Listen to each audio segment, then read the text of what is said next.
First Take is presented by Chase Sapphire Preferred, designed to reward you for being you. And in part by Dick's Sporting Goods. Every season starts at Dick's. And La Quinta. Wake up on the bright side at La Quinta Inns and Suites. Be sure to tune into First Take all week long. More college coaches stopping by, and on Thursday, rapper Future is promoting his new album, and Friday, actor Jake Gyllenhaal, his new movie, Southpaw, which comes out on Friday. While reports indicated a rift existed between CP3 and DeAndre Jordan, Paul said at the first annual Players Awards that it doesn't matter what people say and that he's unbelievably happy to have Jordan back with the Clippers. CP3 said DeAndre's like his big little brother. Stephen A., are you buying all is right with those two? I'm buying all is right. I'm not buying that all was right. They needed to talk. They needed to hash things out. Chris Paul swears that he wasn't aware that there was a problem. As far as he was concerned, it wasn't true. But DeAndre Jordan is a sensitive lad. It was overblown to some degree, but they butt heads. At the end of the day, Chris Paul was trying to win. He's a pit bull. And if you're shooting 39% from the free throw line but leaving practice early, Chris Paul's going to have a problem with that. But Blake Griffin, everything he said in that article was absolutely on the money. And they are friends. I'm sure there was some clearing of the air, some I really love you, man, I really love you, man. But you know and I know, by January, February, Chris Paul will still get on DeAndre, and DeAndre won't love it, even though he will deserve it, because he always deserved what Chris Paul said to him. Chris Paul is a great point guard, and he's trying to win. He's going to get on you if you ain't giving it all. Back here tomorrow, 10 a.m. on The Deuce. Thank you so much for hanging with us, and have a fantastic day. It's a tough feeling to be that close in a major. It doesn't matter about the historical element of it. Just to be that close and on our biggest stage and to come up just short. You know, how many chances do you get? I believe I'll have plenty of opportunities like I did today. But still, when it doesn't quite work out, it's tough to swallow for a little bit. But, you know, going forward, I'm as confident as I was entering this week. This doesn't change anything. I'm looking forward to the PGA Championship. In case you missed it, Jordan Spieth was trying to win his third consecutive major this year at St. Andrews, something that hasn't been accomplished in over 50 years. His historic run cut short when he finished one shot out of the playoffs. Zach Johnson instead hoisted the claret jug. However, 2 majors at the age of 21, still nothing to sneeze at, and one Tiger Woods had 14 majors at the age of 39. When it's all said and done, who wins more majors, Stephen A.? I'm going to go with Jordan Spieth. Really? Listen, first of all, Tiger's been looking awful. We all know this.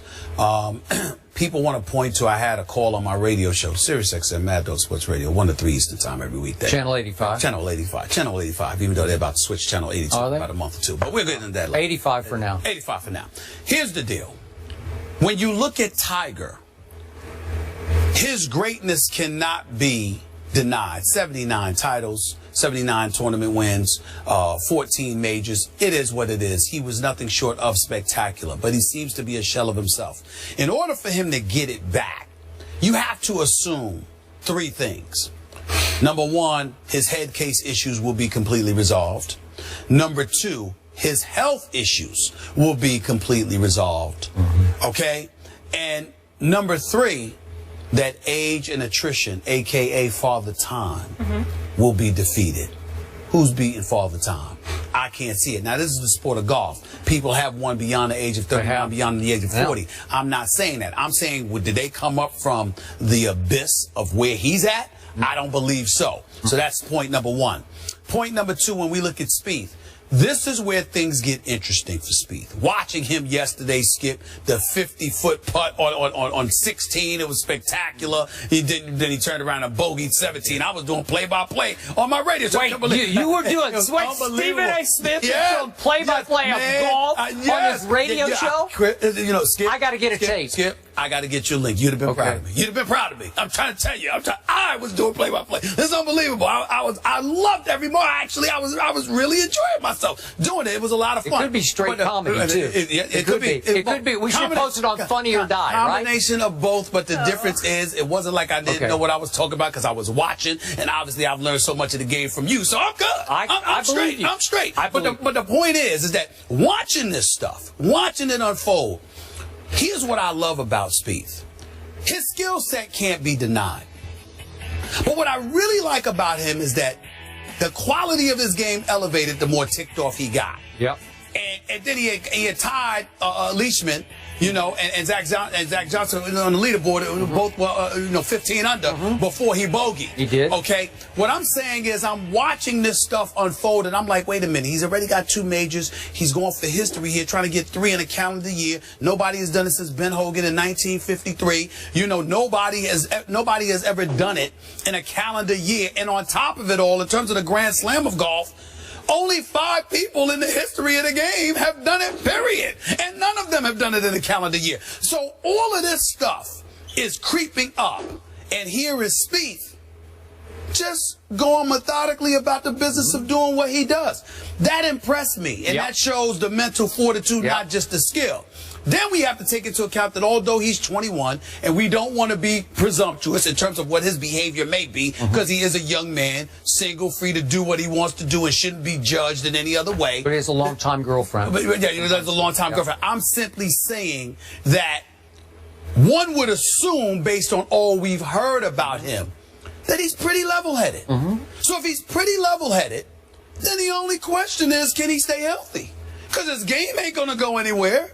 Tiger Woods is the one who changed his coach. He's got 4 different coaches, maybe on a 5th after if he gets rid of Como. He's changed his swing on numerous occasions. He's changed his club on numerous occasions. It's a back injury. It's a knee injury, etc. Spieth doesn't have these issues. So if he stays healthy, then to me, he's 21. He's 21 with 2 majors, might have a 3rd by next month. I'm like, wait a minute. He's got nothing but time on his side. And so now if he were 30, I would say no way. But the fact that he's 21 just getting started. Yeah. I'm like, wait a minute, it's 4 majors a year. What's the problem? You talk about 4 majors. I mean, do the math. You understand what I'm saying? 4 times 18. You know, you got or 19. Go to 40. For 19 or whatever. 76. You got 72 to 76 opportunities. You know, to win 12. He can't do that. Yes, he can. And Nicklaus won the Masters at 46. Yes, he can. You might win another one after 40. I'm just looking at it and I'm like, hey, it's very possible. Okay. Very possible and far more reliable. If you bet your money, it's far more reliable to bet on Spieth than it is on Tiger at this juncture.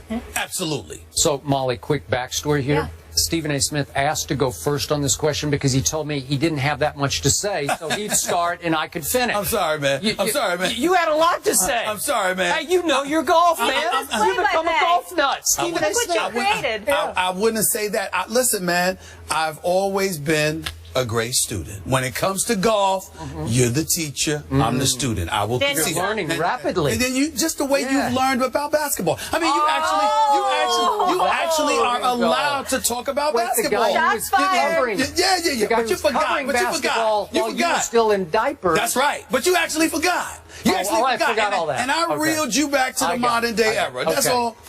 Yeah. Back to Molly's question. Yes, sir. I also believe that Jordan Spieth will win more majors than Tiger. I'm going to presume Tiger will not win another major. Are you ready to go there? Yes. Okay, I'm saying no more majors. Yeah. 14 finished. And yet, I think it's going to be difficult for Jordan Spieth to win 13 more majors to get to 15. That is no done deal. I wouldn't bet a lot of money on it, even though he's now the 9-2 favorite going into the PGA, as you allude to. That's pretty great. So doing that math, if we take the next 19 years up to age 40 times 4, that's 76. So he would have to win 13 majors in 76 attempts. Got you. That's given, as you point out so accurately, health, on and off the course, mental and physical health. Right. You know, you can't have any tragedies in your life, and we all have something go wrong. You can't have any scandals. You can't, and we would bet on him because he's shown us he's a really good kid so far. Right? Can I ask you a real quick question before we go? Skip Bayless, when we talk about the mental aspects of the game, what sport do you find it to be most important in? I never thought about golf. Mental toughness? I'm just talking about the distractions and all of it, just life. I never thought about golf until Tiger. Ever. Play-by-play. Yeah. I don't know. Now you do play-by-play. Okay, now I ask you, what is the most important aspect of dominating golf?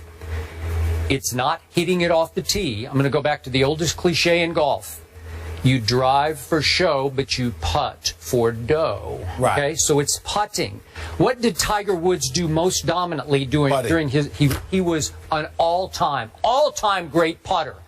6 feet and in, Tiger was shockingly money. Like, that's hard. Those 6-footers are just, that's the hardest putt for me, I know. Those are the ones I gag the most. He would just hit them like they were 1-footers. And I got to say, I got one small lingering doubt about Jordan Spieth. At a very early age, he resorted to cross-handed putting. Left hand low, left hand below the right, even though he putts right-handed. Yes, that's right. He throws left-handed, which is interesting, so he's ambidextrous. But the point is, did he suffer with his putting early on and say, I got to go with a little bit of a gimmick? Though some people say that's the way you should putt. But all the great putters in the history of the game, starting with Tiger Woods, going back to Ben Crenshaw, Bobby Locke, I can go on and on, they all putted conventionally. So that bothers me a little bit because what's his demon right now? What got him on 17 yesterday, as you point out? It's a 6-foot putt. That was a 7-foot putt. Yeah. He's having a little bit of psychological problems with this thing where he'll look at the hole sometimes to putt. And not only that, look at when it happened. It happened with him on the verge of making history at St. Andrews. You never know how that kind of stuff can linger mentally because he has to get over that. He's going to have to get through it. I know. If he turns around and wins the PGA, if he does that, I agree. After this, it's a cinch. So by Jordan Spieth's standards, some people have acknowledged that he's been the best putter in the game for the last 3 or 4 months. He was awful with the flat stick at St. Andrews. He had 5 free putts in round 2 when he shot even par. Yesterday he had the 4 putt. He had a double bogey on 8. That should have ended him. But what happened? He came back. Resilience. He bounces back as hard as anybody I've ever seen. And he makes the 60-footer you talked about on 16. And I thought he's going to win this thing. That's when I thought. I actually screamed on the radio. And by the way, he got it. His putt on 18. It was an inch away from the Valley of Sin. That's how close he came to a playoff. So given all that, I still think he's going to be right in the mix on a whole lot of majors, and I think he will pass Tiger. Okay. We agree. All right, let's give Zach Johnson a little love, though. Congrats to him. Congrats to him. Hey, walking to now the we desk got a golfer. Is someone who knows a lot about winning SEC royalty. South Carolina head coach Steve Spurrier joins the desk when we return. I love when this man comes here. He can putt. Hey, he can strike it. He can strike it. How you doing, Coach? Stephen A. Good to see you. Okay, hey, Coach, nice to meet you. Good seeing you.